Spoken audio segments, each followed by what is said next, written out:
Good morning. Welcome to the Unitarian Universalist Meetinghouse of Provincetown, where we affirm the inherent worth and dignity of every person, and where we support each other on our spiritual search for truth and meaning. Welcome to those of you in the room, and welcome also to those of you joining us via our live stream on YouTube. My name is Rev Kate Wilkinson, and I am so glad that you are here this morning. Today, I am not actually scheduled to preach. I'm so relaxed up here. Instead, I am acting as your worship host for the day. And this morning, our sermon will be given by Kathleen Henry. Kathleen serves on the worship committee and on our board of directors. She is our congregation's clerk, and she's also the editor of our fabulous newsletter. So thank you for offering your words today, Kathleen. Before we begin our worship service, I have just a few announcements to share. We apologize for the interruption in our live stream last week. I guess I should be apologizing to you instead of the people in the room. As you all know from your home internet connections, sometimes for any number of reasons, we experience internet disruptions here at the Meetinghouse. And when this happens, our live stream is interrupted, and it's not possible to just restart the same live feed. The good news is that 9 times out of 10, we are still capturing the video, and we will be able to upload the rest of the content once the service is over. So the best thing to do if our live stream goes dark is to check back a little bit later and see if we have posted a second video. One more thing to note is that our tech team is watching the service as they are recording it, so they do know when these disruptions take place. So it isn't necessary to alert us in the moment with emails or text messages. And in fact, it's a challenge to our tech team to respond to messages while also troubleshooting the problem. But we totally understand how disappointing and frustrating it can be to be cut off from the worship experience. So we appreciate your patience and flexibility. Really, it is just such a miracle that most Sundays we are able to reach folks far beyond our walls, and so we are really just grateful for that. And of course, we thank our tech team so very much for the work they put in, especially on those stressful days when something goes wrong. Our Winter Spirituality series has begun with offerings both online and in person. On Saturday, February 11th, from 10 a.m. to 1 p.m. on Zoom, Reverend Christy Hardwick will be leading a workshop called Radical Self-Tenderness, based on her recently published book of that same name. Christy will read from the book, and participants will journal, meditate, and reflect on this concept of self-tenderness. If you're interested in signing up, please email me at revkate@uumh.org. On Sunday, February 19th at 2 o'clock, we hope you'll join us for a labyrinth walk in Truro. This labyrinth is at a member's home and will have a fire pit and maybe even some hot cocoa, so we hope you can join us for that. Again, email me to register and we'll let you know exactly where that top secret labyrinth is. And on Tuesday, February 21st, we are going to be offering a presentation and discussion about death with dignity. We make so many decisions about our living, but do we have choices when it comes to our dying? Learn more about medical aid in dying and voluntarily stopping eating and drinking. This workshop will be led by Dawn Walsh, an end-of-life doula and death educator. She's the executive director of the Lily House, a community home for living and dying in Wellfleet. And free will donations will be collected to support the Lily House on that day. So that's an in-person workshop on Tuesday, the 21st of February, 10 to noon here at the Meetinghouse. These are just a few of our offerings in this Winter Spirituality series, so keep your eyes out on our emails, website, and newsletter with information about all of these events and more. as we go deeper on our spiritual journeys this winter. Thank you to all of the folks who volunteered last week. We are still looking for a few more office volunteers for the end of February and beginning of March, as our office administrator, Kenneth, is going to be out for ankle surgery. If you can help us with picking up mail, answering the phone, and getting the door, maybe one day a week during that time, please let us know. And finally, this is our dear Lawrence's last Sunday with us before his big move off Cape. Will you stand up for a minute, Lawrence?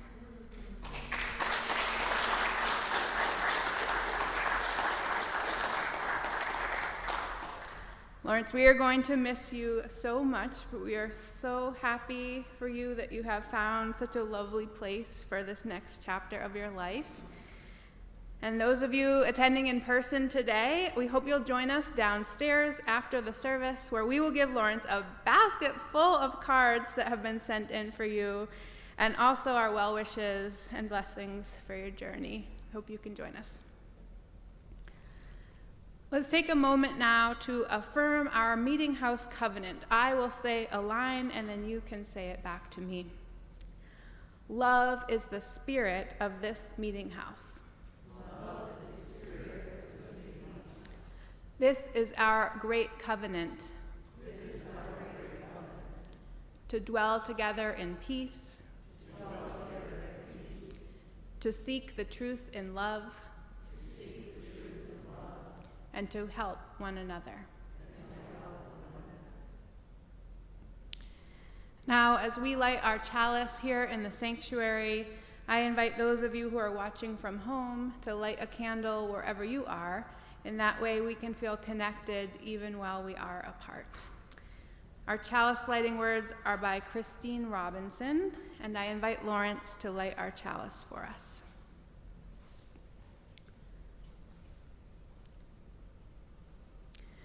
We gather together this hour as people of faith, with joys and sorrows, gifts and needs.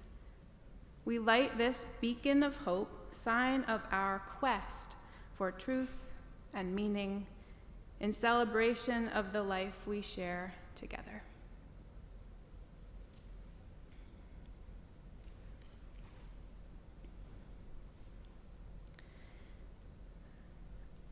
Please join us now in a time of meditation and prayer. During the prayer, or at any time during the service, you are welcome to light a silent candle at the table to the right of the pulpit, where there is a journal to record your thoughts and prayers. After the prayer, we will sing together Spirit of Life, which is hymn number 123. You can also find the words to this song printed on the purple laminated cards in your pews or a pew around you. Before Kathleen shares the chosen words of prayer with you, I also just want to acknowledge how much emotion we are holding in our minds, hearts, and bodies this week. In addition to all the roller coaster of emotions that we are experiencing in our personal lives, moves and other changes, hard decisions, milestone birthdays, and the death of loved ones, we have also been watching the news.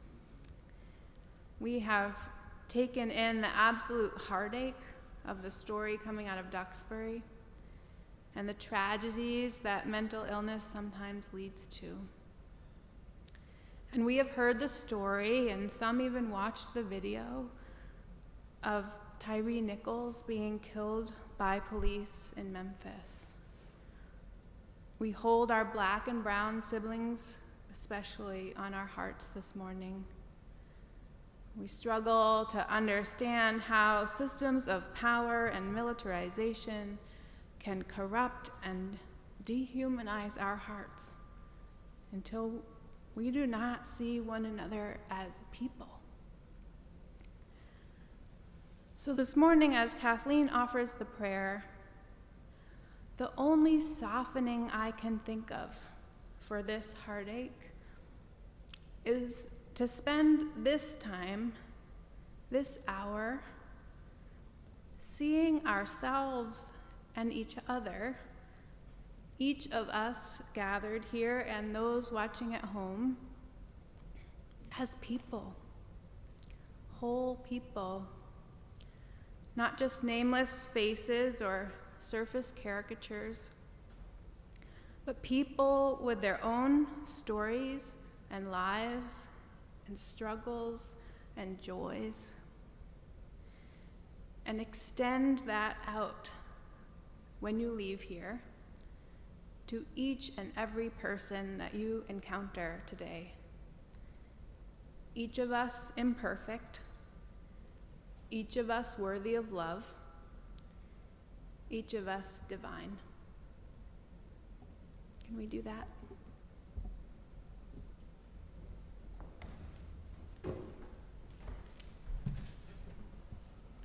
Our prayer this morning is by Teg Bahadur. Why do you go to the forest in search of the divine? God lives in all and abides with you too. As fragrance dwells in a flower, or the reflection in a mirror, so the divine dwells inside everything. See, therefore, in your own heart. Amen.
Our reading this morning is by Mary Oliver. Going to Walden. It isn't very far as highways lie. I might be back by nightfall, having seen the rough pines and the stones and the clear water. Friends argue that I might be the wiser for it. They do not hear that far-off Yankee whisper, how dull we grow from hurrying here and there. Many have gone and think me half a fool to miss a day away in the cool country, maybe. But in a book I read and cherish, going to Walden is not so easy a thing as a green visit. It is the slow and difficult trick of living and finding it where you are.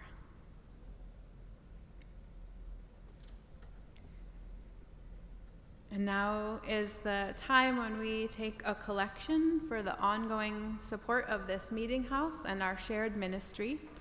As we enjoy a musical reflection by our choir, we welcome your donations here in the sanctuary or online through PayPal or Venmo. You can find that information on our website, uumh.org.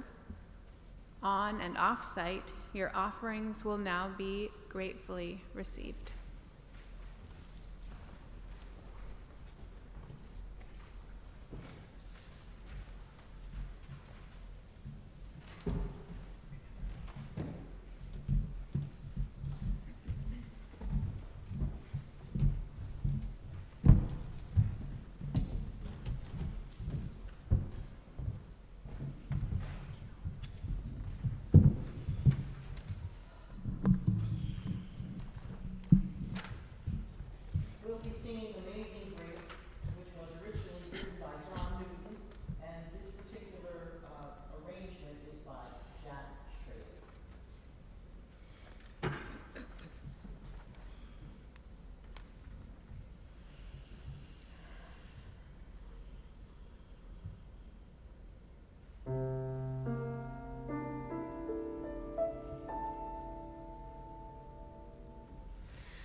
Amazing grace, how sweet the sound that saved a wretch like me.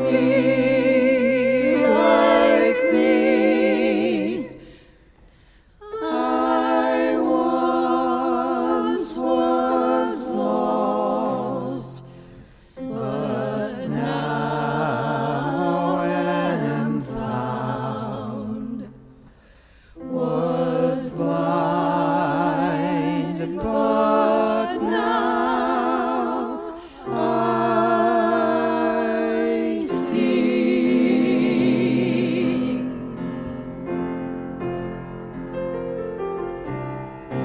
'Twas grace that taught my heart to fear, and grace my fears relieve.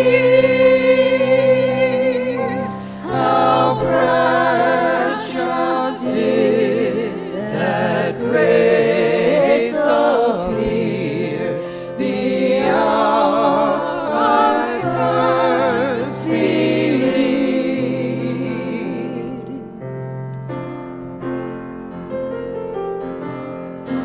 Through many dangers, toils, and snares, I have already come. 'Tis grace that brought me safe thus far. Grace will lead me home.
Wow, thank you so much, choir. That was beautiful.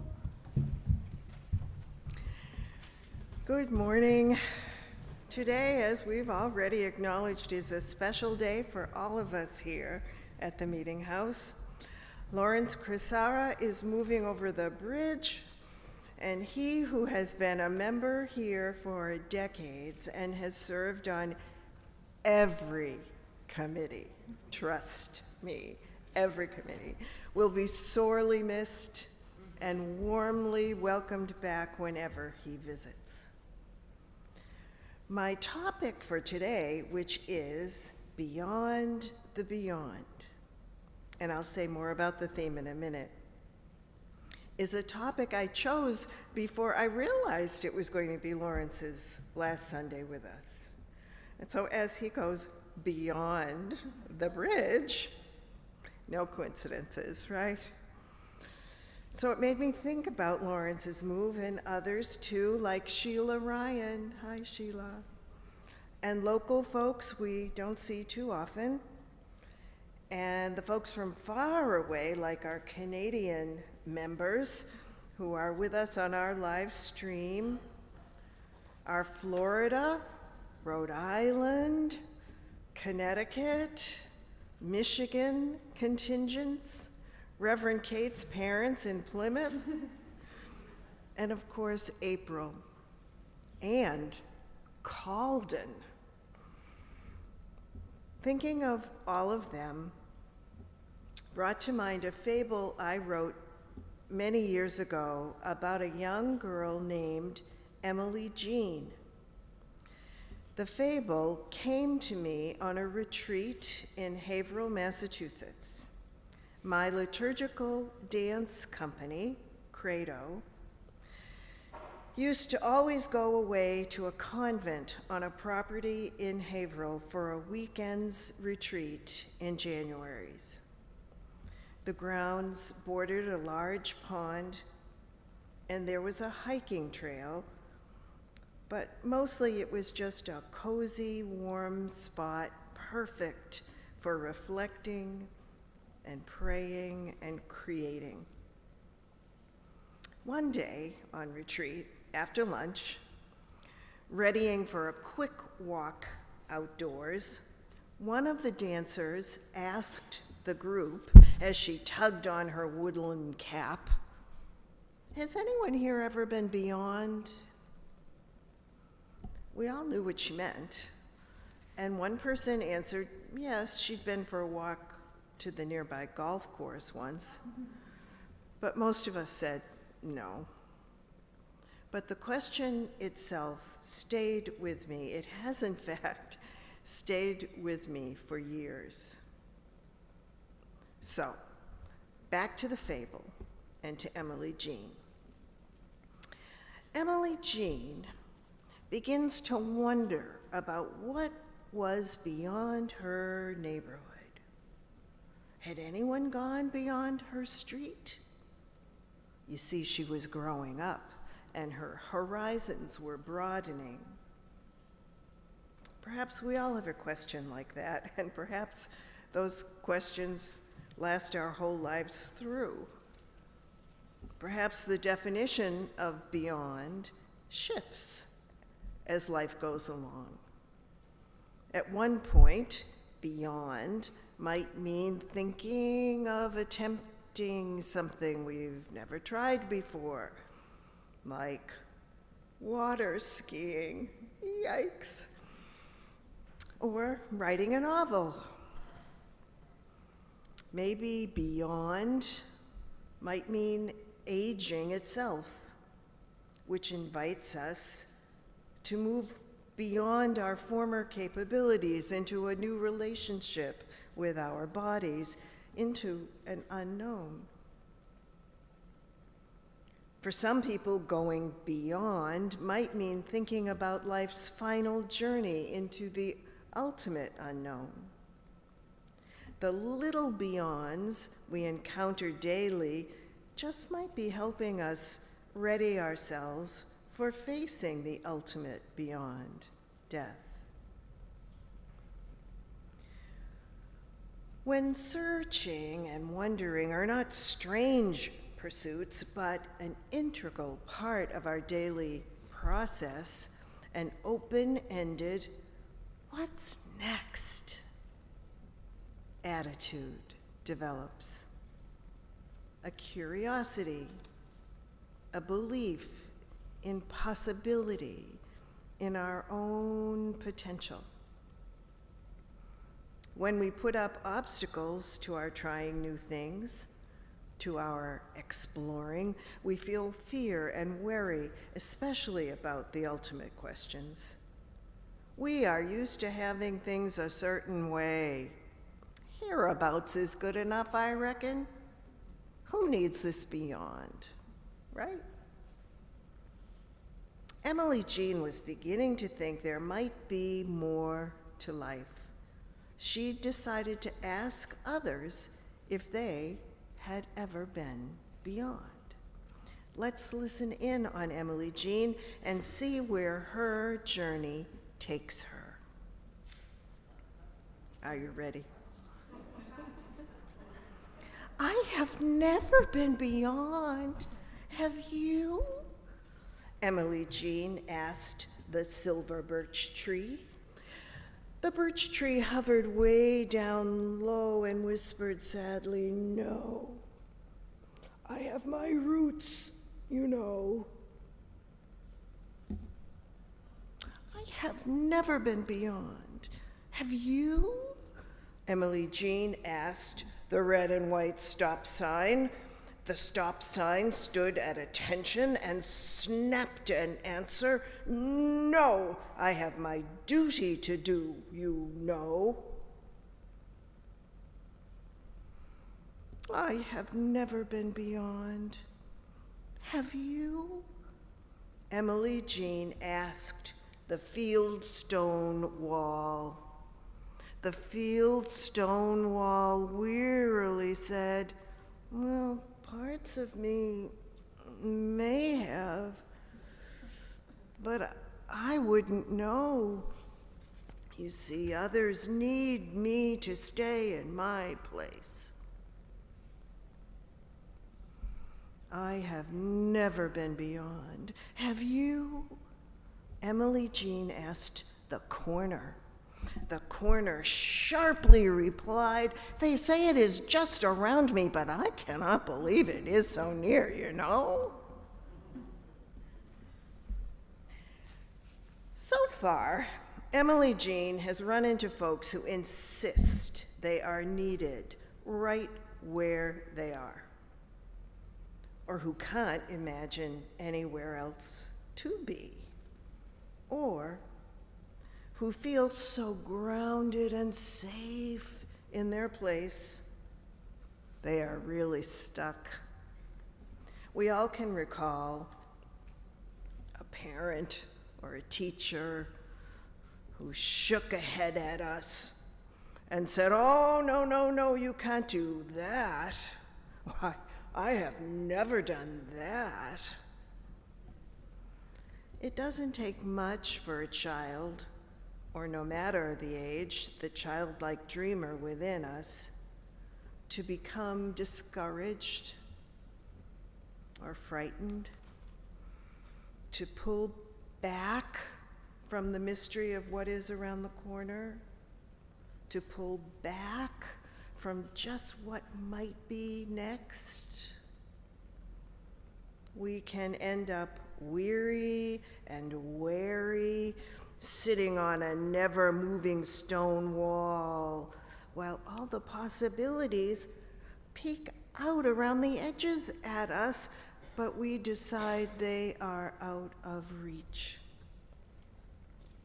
We can end up thinking we're too old for possibilities. Why not just sit down on this stone wall and watch the world go by? Back to Emily Jean. What does she do now? Then, Emily Jean saw her ancient great-great-aunt, who happened to be sitting on the wall at the corner next to the stop sign beneath the silver birch tree. Dear Aunt, I have never been beyond. Have you? Emily Jean asked. Her ancient aunt replied, "Oh, yes, Emily Jean. I have been beyond. I discovered I could go beyond and take my roots with me." As she said this, the birch tree shuddered. Oh. I discovered I could explore and still be very careful and do my duty, she said, and the stop sign rattled. Oh. I discovered I could go on my own and still do my share for others who needed me, she said, and the field stone wall thudded. Oh. I discovered I could dream of going beyond even the beyond, and the corner shuddered. Oh.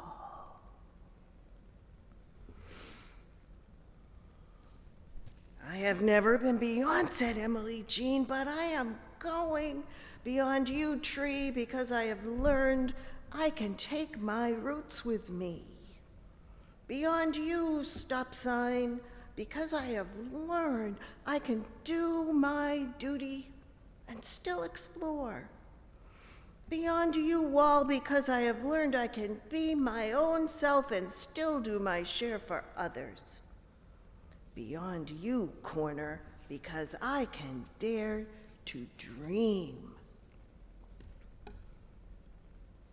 And beyond me, too, Emily, her ancient aunt said. Oh, no! If I have to go beyond you, I will not go beyond. Embarking on a journey might be exciting. It might be enriching. It might be the very best thing, but it also means leaving. And departures can be sad.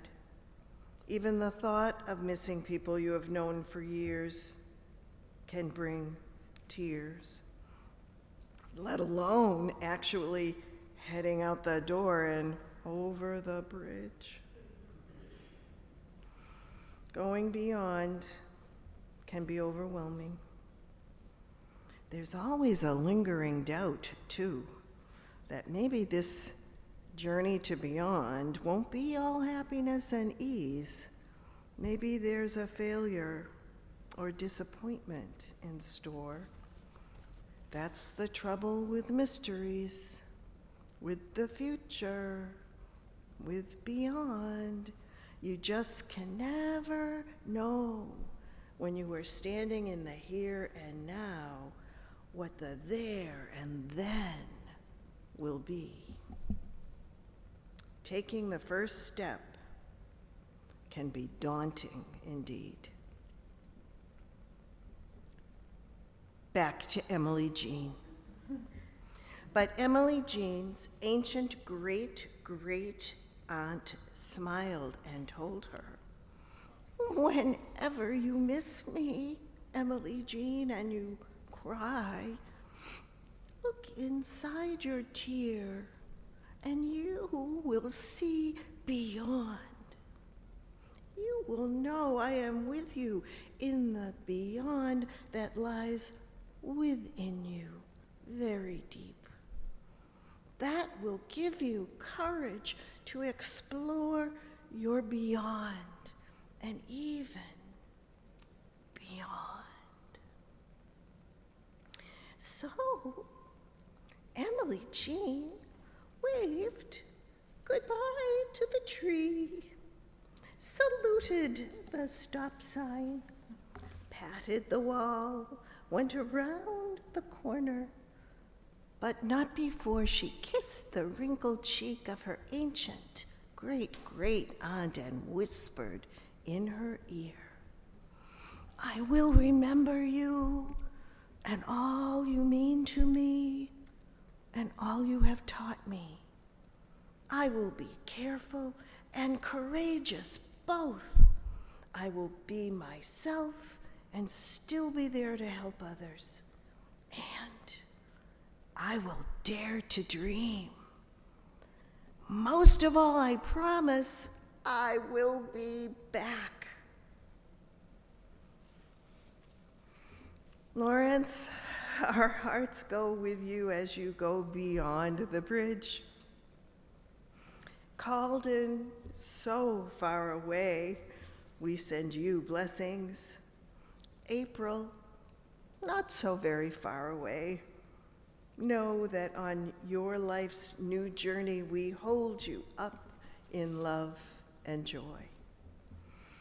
All who are UUMH members and visitors, young and old, those of you right here, those of you very near and very far, you carry the UUMH with you wherever you go. This amazing building, built on nothing but sand, yet reaching to the sky, houses a community that sends its love to the ends of the earth, encouraging discovery and ready always to welcome all of us back home. I'll end with another Mary Oliver poem. Perhaps it's like the great-great-aunt talking to us. "Where does the temple begin? Where does it end?" is the title. There are things you can't reach, but you can reach out to them, and all day long. The wind, the bird flying away, the idea of God. And it can keep you as busy as anything else and happier. The snake slides away, the fish jumps like a lily out of the water and back in.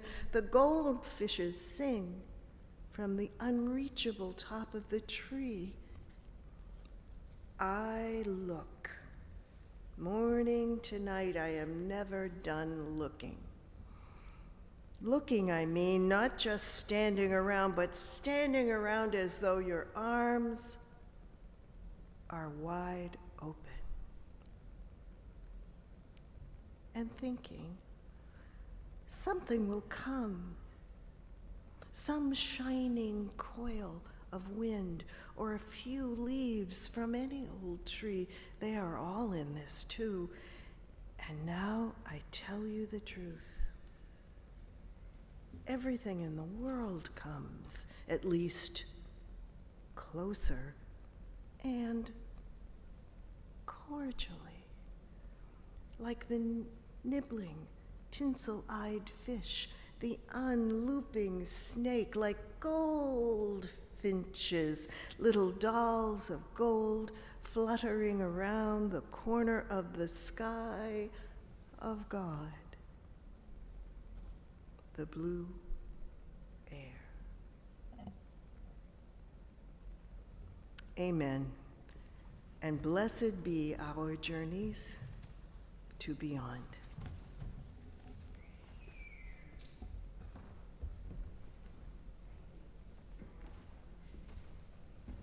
Thank you. It has become our practice to pose a question based on the theme of the service each week. It can be a topic of sharing as we leave today or with friends during the week. If you want to delve deeper into this conversation, we hope that you can join us on Tuesday at 5 o'clock at our Zoom coffee hour. Our question this week is, what do you search for? What do you search for?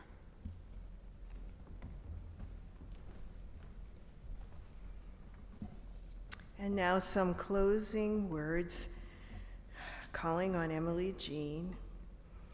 We see her standing at the edge, looking into beyond and saying, wow,